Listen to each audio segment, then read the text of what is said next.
Now, Heartland Sports with Luke Randall. Well, hey guys, we don't typically start with high school basketball on a Saturday, but this one we can't ignore. Puxico and South Pemiscot, a huge matchup, so huge it had to be moved to Three Rivers College in Poplar Bluff. It's the biggest game Puxico's had in 65 years. 1959 was the last year that Puxico was in the Final Four, and the Indians trying to make it back, trying to take down South Pemiscot. Jet Hancock with a three right there for the Indians, but here come the Bulldogs. Back and forth all game long. As soon as South Pemiscot goes ahead, Puxico goes ahead. Landon Perchard, final moments of the game coming up, and Puxico would be up 2. Demarius Mayberry ties it. Looks like we're going to overtime, but Puxico gonna have a shot to win, except it gets stealed. Last seconds, Ty Campbell. First shot, no good. Second shot, drains it. Buzzer beater, game over. The Bulldogs win, rush the court, everyone storming. We gave them a couple moments to catch their breath, and they spoke to us post-game. Ty Campbell just hit a huge shot to send us to the Final Four. He has been a huge part of our program. That's my first buzzer beater. I wouldn't have done it without my team. At the end, you know, good defense, and glad they could trust me in the final moments. Absolutely clutch for the freshman there. South Pemiscot going to Columbia for the Final Four. We'll get back to high school basketball, but let's go to college hoops. An important game for SEMO. They're not in it, but it has a huge impact. Tennessee State has a chance to win. The shot doesn't go, but the second effort is good, and Tennessee State wins. They hold on to defeat UT Martin, meaning SEMO must win on the road at Southern Indiana to make the OVC tournament. Let's head on out.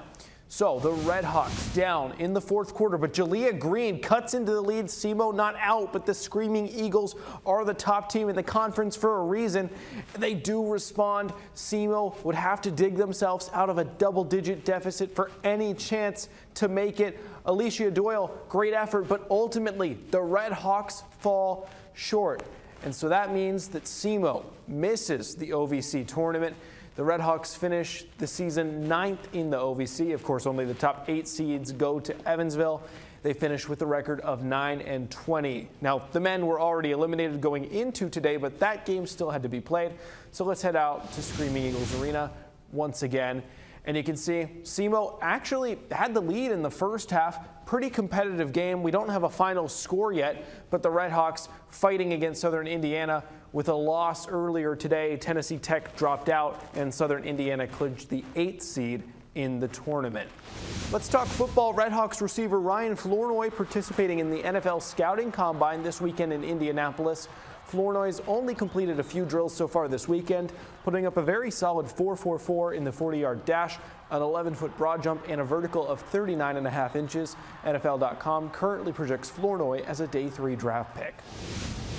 We're already well into the tennis season, but the Red Hawks only having their home opener today versus Bradley. SEMO took the lead going into doubles, and then 3-0 in singles to clinch a 4-0 win over Bradley. The Red Hawks are going to face Arkansas State tomorrow at noon. And let's go and talk about baseball. A doubleheader today versus Toledo.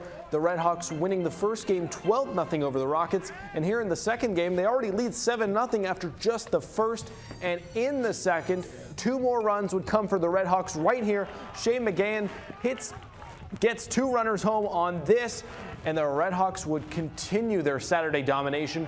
13-3, very successful day on the diamond for SEMO baseball. Softball, however, not as successful. The Red Hawks dropping 2 games in the Woo Pig Classic down in Fayetteville, Arkansas. Speaking of Arkansas, the Red Hawks will face the Razorbacks tomorrow at 12:15. More high school hoops. I told you we'd get back to them. Rebels are down 6 here for Richland, and it would be a very close contest. Jaden Pope battling down low, hits the bucket. Richland pulls within 3, but Chadwick would answer back. Grady Preston drills the triple right here, and that would help Chadwick to a 6-point lead.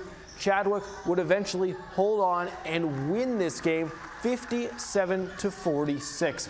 Let's go to some more final basketball scores in our area. Jackson making the Class 6 District 1 championship final. The Class 5 final will be Sykeston versus Cape Central. St. Genevieve winning the Class 4 district title, and New Madrid County Central back in the Final Four, looking to defend their state championship. More sports tomorrow. We'll see you then.